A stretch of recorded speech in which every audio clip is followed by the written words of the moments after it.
Well, good evening, and here's our second video on the leader as a servant and a shepherd. And tonight we're going to look at the fact that leaders put aside the need to be in front. Now, we spoke about that a little bit earlier in the month when we talked about the fact that the leader will always make sure that team members get credit. But I think that this goes a little beyond that even. Leaders have to lead from behind their people to encourage them. They have to let other people get in front also because they need to be developing the leaders around them. It's not enough to just be the leader of your team and that's it, and that's all you're ever going to do. Because if you ever want to be promoted or to do more, you've got to be teaching someone how to do your job, how to take your place, how to do what you do.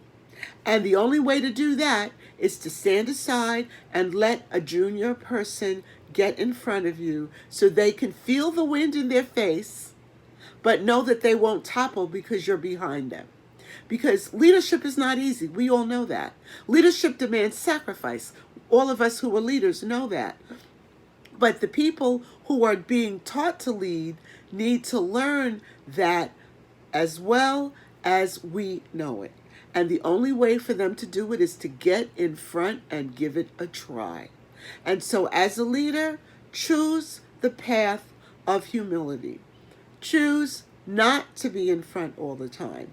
Choose to let your people step up and lead, and then observe them, and then critique them. Let them know what they did well.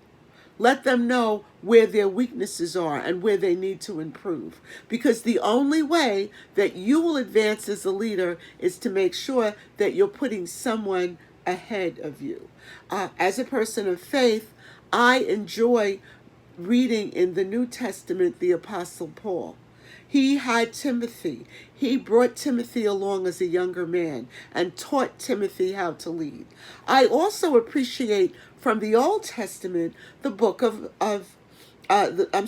Moses, the leader of Israel. Because at one point, Moses was doing it all and it was killing him until his father-in-law explained to him that he needed to get other people to come alongside of him to lead lesser groups of people so that he would only have to make the big decisions. And that is a perfect leadership model. We need to bring people along that can be team leaders.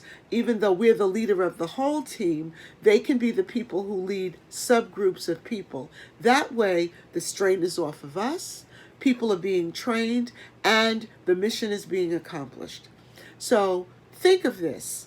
Think of being a shepherd who guides people by letting them go in front, but being there to support them so that when the inevitable failures come, the snafus come, those things that would make them nervous and never want to lead again come, we are there to encourage them. Thank you so much for listening to this, and have an excellent evening.